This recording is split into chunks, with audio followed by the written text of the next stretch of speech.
There's a tiny praying mantis on my camera. Hello everybody, it is Marty McConnell, the Off-Grid Gecko, and I don't think I comment enough on how much I really love having that little window air conditioning unit here and having the power to propel it. It's like 95 degrees outside, and I just spent an hour collecting about a quart of raspberries.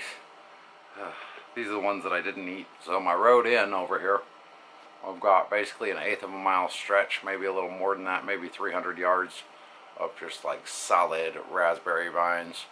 These are the first ones of the season, so they're kind of sparse right now. They haven't all plumped up yet. But if you pick them early, then it gives the plant extra resources that it doesn't have to put into these, so it can continue putting those resources into the other berries and hopefully making them bigger and sweeter and juicier. And so what I'm going to do now is dry these guys out. I don't have a fridge to put them in, and if I ate all these this afternoon, it would probably give me the runs for a couple days.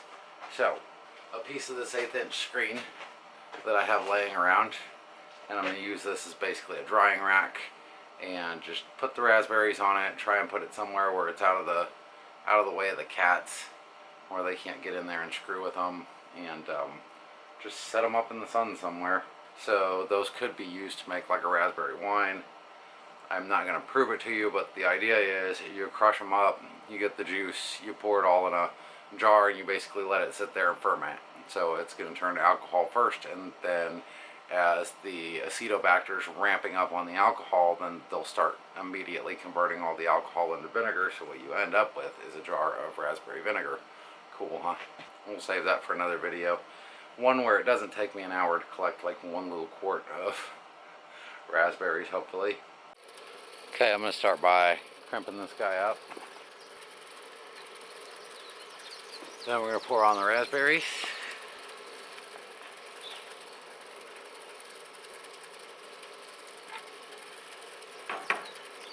Give it a little shake. And the goal here is to get them roughly like one raspberry thick layer going across. You don't have to be too picky about it. Then you just set it out here somewhere and wait for the sun to do its work.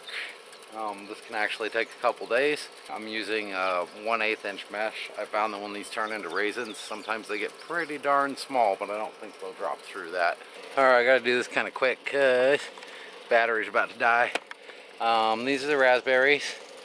So I left these guys out most of the day yesterday. Then it started raining. I had to take them inside with the air conditioner. Left them out today, and got some good sunshine. They're pretty dried out, but they're not all the way dry. So not supposed to get any more rain tomorrow. I'll probably just bring them outside, but for the night, take them back in. You know, and we'll see how that goes. And here we go. Bunch of little raspberries here. These aren't fully dried. They've been about 3 days.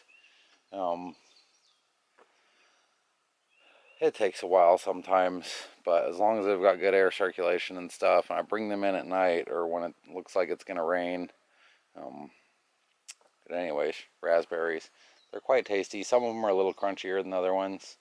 They're not gonna be as tasty as a raspberry that you just picked off the plant, but I don't know. Raspberries for storage and stuff. Boing boing. Let them continue drying out, and I'm going to go ahead and harvest some more before my weekend's over. That way I can have lots and lots of raspberries. And there we are.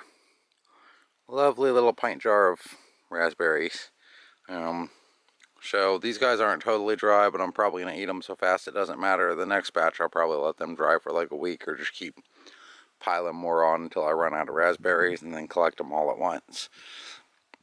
You would think the birds and the bugs would bother them, but I actually find they leave them alone pretty well. And yum yum yum. And once they get really dry and hard, you can actually grind these up into a spice. But I don't know if I'm going to do much of that. Mostly just going to be eating them. Anyways, thanks for watching. Stay tuned for more. Don't forget to subscribe. All that fun stuff. I'll talk to you guys later. Bye.